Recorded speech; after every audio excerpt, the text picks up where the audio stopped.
Assalamualaikum and good day everyone. My name is Nur Damia Akilah binti Muhammad Azwadi. So today I will be reflecting on last chapter, which is chapter 3, perception and communication. So I will refer to slides 2 until 5 if you guys want to refer to it. So let's start. How the process of human perception start? First, let's take a look to what perceptions mean. To put it in easier words, perception is how you view things. Like when you're viewing a cat, you must see them as a little furry thing and very cute. So perception is created by the process of creating meaning by three things, which are selecting, organizing, and interpreting people, object, and others. So selection is the qualities of the stimuli to stand out above others. There are three factors under selection, which are self-indication.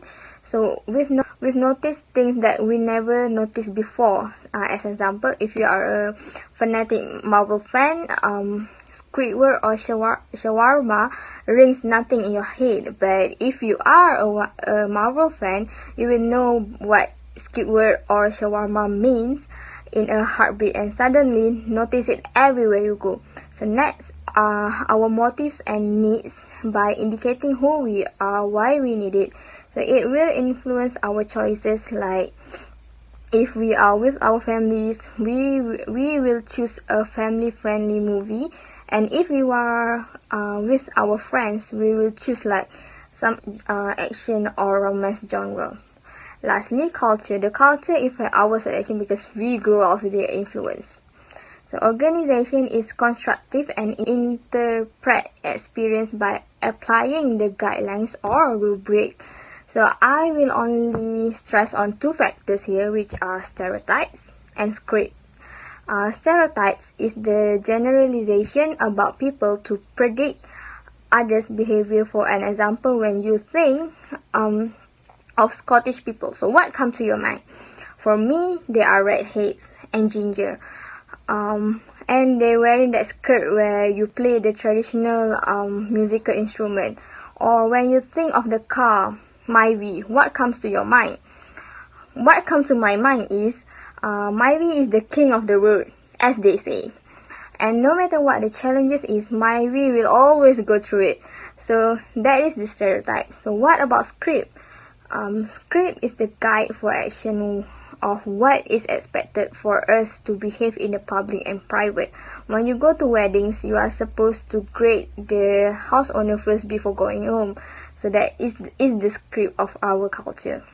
Last but not least, interpretation. I will cut the explanation short because interpretation is the attribution that explain why things happen or why the people act the way they do.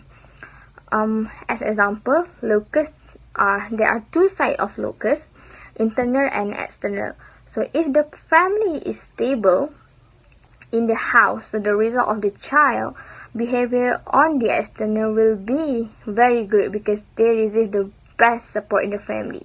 If the family give them the best moral support in everything they do, the child will have confidence in everything they do. That's all for me. Thank you. Hi, my name is Wan Amalin Aisha binti Wan Zaidi, and so let's proceed to the next slide, which is that our perception can also be influenced by physiology, age, expectation, culture, or ourselves. The first is physiology, which is related to our mind and body. For example, people often get grumpy when they are hungry, right? So the next is age, which is the older we get, the more complex set of experience we have. Other than that is our expectation, which is based on how we believe, whether it is positive or negative. For example, we expect that the food in 5-star restaurants will be super delicious and cannot be easily disappointed. Other than that is culture, which include social location and roles. Social location is the social groups which we belong in a particular culture shape our standpoint. Okay, for example, girls are always being denied in a sport opportunity, or in Islam we usually start our greeting with Assalamualaikum, right? And a final influence on our perception is ourself. The only perception you have control over is your own. How you perceive your own word influence your attitude. So we're moving on to the next slide. So social media can affect a person's perception. The media can shape our attitudes about a multitude of things, from what we buy, the people who we admire and those we don't, our perceptions of political issues like immigration and healthcare. Also, the content of our digital media is influenced by our cultural membership. Okay, digital and social media helps people learn about touching stories of people from different faith and communities, right? So even our communities help each other even in happiness. For example, when Hari Raya Aidilfitri, most people will post their outfit of the day or showing how they celebrate Raya on IG story or vlog or even YouTube, right? A final influence on our perception is ourselves. The only perception you have control over is your own.